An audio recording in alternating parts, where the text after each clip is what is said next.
우선 증인으로 출석해 주신 대우조선해양 이성근 대표이사님께 감사드립니다. 제가 이 문제에 관심을 갖기 시작한 것은 제가 더불어민주당의 의 지키는 민생 실천위원장을 맡으면서 여러 가지 사안을 접했는데 피해자의 목소리가 100% 정확하다고 볼 수는 없지만 그런데 이런 억울한 사연을 국회가 우리 사회가 해결하지 못하는 것이 과연 온당한지 제 스스로에게 100번 질문해도 옳지가 않았습니다.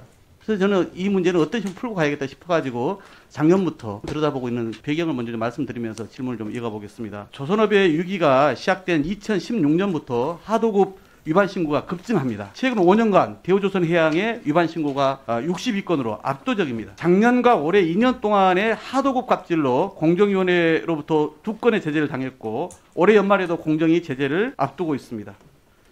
현재 대우조선해양의 기존 4건의 누산 벌점이 10.75, 또 행정소송 판결 시까지 잠정적인 효력정지 상태이지만 조만간 열릴 공정위의 직권조사에 의한 안건 심의에서 벌점이 최대 10점이 넘을 걸로 예상되고 있습니다. 국민 혈세를 10조 이상 들여서 살려놓은 대조양이 하도급 갑질을 일삼고 아무런 반성도 하고 있지 않으면 국민들이 이걸 뭐라고 하겠습니까? 봤더니 대조양의 내부 문건에 이렇게 되어 있더라고요. 역대 최대인 341억 원의 과징금이 부과될 것이다. 이렇게 예상이 된다면서 곧바로 소송 대응하겠다. 이렇게 밝히고 있습니다. 대표님 이건 알고 계시죠? 네.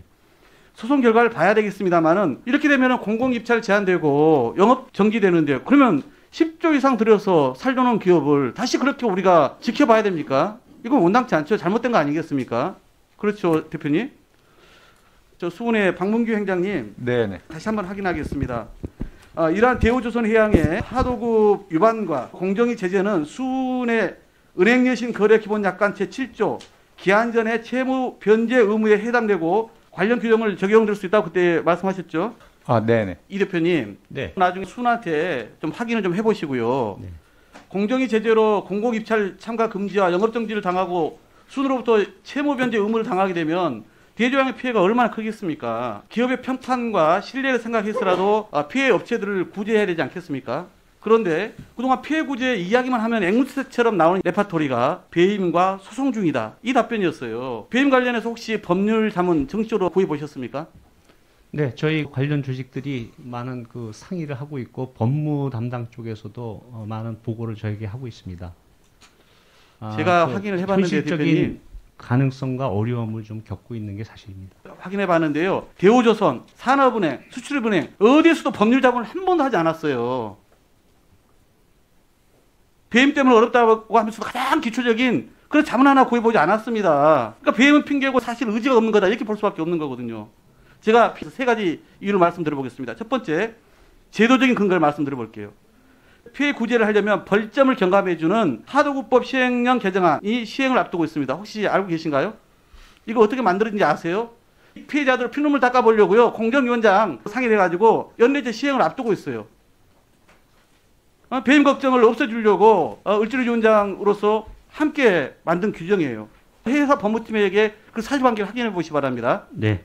두 번째, 유사 사례를 말씀드릴게요. 2008년도에 키코 사태 혹시 들어보셨습니까? 네. 예, 대법원 판결까지 끝났는데 당시 윤석헌 금융감독원장이 분쟁 조정 결과를 내놓으면서 금감원 권고에 따라 배상하는 것은 은행에 금전적 손실이 있을 수 있지만 평판 제고에는 도움이 된다.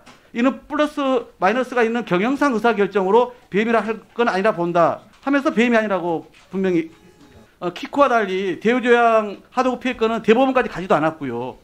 대표 의사님의 의지만 있으면 충분히 저는 정해진 규정과 절차에 따라서 구제할 수 있다고 봐요. 이것도 한번 법무팀에다 그 사례를 좀 확인해 보시기 바랍니다. 그러겠습니다. 예. 절차적 정당성을 3번째로 말씀드립니다. 그동안 피해 구제 상생 협체를 좀 가동해 보라 이렇게 말씀을 드렸었는데 경영정상화 관리위원회의 심의 의결이라고 하는 절차를 통해서 정당성이 확보되면 가능합니다. 대표님도 이 경영정상화 관리위원회 경관위에서 추천을 받으셨잖아요. 그죠? 맞습니다. 예. 그러니까 산은하고 수은이 지원단을 통해서 실질적으로 이끄는 기구란 말이죠.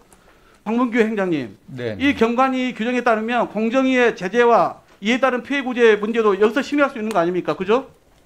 네, 네. 그렇습니다. 지난번 제가 요청해서 이제 보고만 했던데 이번에는 보고 안건이 아니라 이 피해 구제 대책이 정식 안건 논의될 수 있게끔 다음 달 열리는 이 경관위에 꼭 좀 안건으로 좀 상정해 보시기 바랍니다. 네, 사실 이제 경영정상관리위원회에 안건으로 보고하는 것에 이르기까지 사실 그 저희 수은도 물론 노력한 거 알고 예, 있습니다. 예, 여러 차례 이제 협의를 진행을 했습니다. 근데 문제는 사실관계가 지금 다투고 있기 때문에 그 이상의 그 보고나 또 결정을 하는 기구가 아니기 때문에 좀 더 그 있습니다. 사실관계를 최소한의 공통분모를 확인해 보시면 될 겁니다. 네. 그렇지 않습니까? 이 대표님, 네. 아까 말씀드린 키코 금감원 분쟁 조정 사례와 같이 이 경관위에서 피해 구조안을 만약 내놓으면 그건 수용하시겠죠? 네, 수용하는데 뭐 한 말씀만 드리면 아니, 제가 일단 말씀드릴 예. 시간을 좀 드릴게요. 계속 이제 배임 뒤에서 숨지 말고 글로벌 이 조선사답게 상생과 사실 책임을 좀 다해 주시라 이런 취지에서 말씀을 드리는 거예요. 제가 산업은행 측에다 두 가지 방안을 제안했거든요. 첫 번째는 대주주인 산은하고 대조양 하도급 피해 대책 기간에 피해 구제 상생 협의체를 조속히 제기해달라 이렇게 제안했더니 다행히 대조양이 피해 기업 측하고 다음 주에 만나기로 했죠. 저는 일단 기대를 갖고 있겠습니다. 두 번째, 대조양이 2016년부터 시행 중인 계약 종료 협력사 지원 엑시트 인센티브 제도 방식이 있습니다. 이 방법을 제가 피해 구제 방식으로 제안을 했어요. 이것도 보고는 받으셨죠, 대표님? 네, 전해 예. 들었습니다. 그러니까 저는 이 제안에 대해서 경관이 이 지원단하고 대조양 실무진에서 검토를 하고 있는 걸로 이렇게 알고 있는데 대조양이 지금 이제 어떻게 검토하고 있는지 모르겠습니다만은 계약 해지에 따라 손실이 발생한 업체들에게 보상금을 지급해 왔다는 사실을 증명하는 자는 많습니다. 지금 화면 보세요. 이 엑시트 인센티브 제도가 대조양하고 하도급 피해 기업들이 서로 양보하면서 만날 수 있는 최선의 접점이다. 이렇게 보는 거예요. 그래서 우리 대표께서 직접 챙기면 저는 충분히 접점을 만들 수 있다. 가능한 방향이다. 이렇게 보는데 어떻게 생각하십니까? 네, 지금 말씀 주신 엑시트 프로그램은 약간의 좀 오해가 있는 것 같습니다. 이것은 해양공사 위주로 물량이 급감함에 따라서 주문주들이 저희들한테 공사를 제대로 마무리해달라는 인센티브를 주고 있는데 그것을 저희들이 이 공사를 하고 철수를 하게 돼 있는 그런 업체들의 인센티브로 대표님, 배분을 제가 해가지고 이미 그것도 다 파악을 했고요. 네, 그러니까 이렇게 인센티브. 얘기하시잖아요. 그러니까 예. 자녀공사 성실 수행을 위한 인센티브다 이 말씀하시는 거지 않습니까? 공사를 위한. 그런데 제가 저기에 뭐라고 되어 있냐면요. 계약 해지에 대해서 이야기를 합니다. 2016년도 협력사 안정화 대책으로 대조양이 발표한 거예요. 계약 해지로 인한 법적 리스크를 줄이기 위해서 협력사에 얼마를 지급한다 이런 내용을 그때 수립을 했어요. 그리고 그 밑에 확약서에도 보면은 그 협력업체에게 지급하면서 소송과 공정위에 신고하지 않겠다는 내용까지 다 담겨 있어요. 한번 보십시오.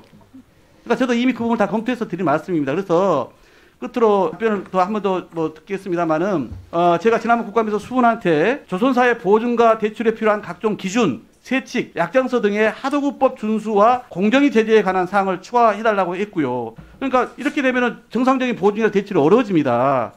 조선사들이 이제 변해야 돼요. 대조양이 세계에서 가장 공정하고 신뢰받는 기업으로 이제 더 나가야 되지 않겠어요? 네, 많은 염려를 끼쳐서 송구스럽습니다. 저희가 지난 한 5년에 걸쳐서 조선업이 규모가 줄고 불경기계에 이제 어려움을 겪다 보니 여러 가지 다툼도 이해상충도 좀 생긴 부분이 있는데 24개 업체 말고도 많은 철수한 업체들이 있는데 손해배상이나 이 피해보상을 위한 객관적인 좀 데이터가 산출이 돼야 후속적인 조치들이 저희들이 빠르게 갈 수 있는데 아직까지 그 대목에 어려움을 좀 겪고 있습니다. 그래서 말씀 주신 대로 피해 규모나 보상 규모를 객관화하고 데이터를 산출하는 그 노력을 대화를 통해서 좀 더 가속화해 보겠습니다. 예,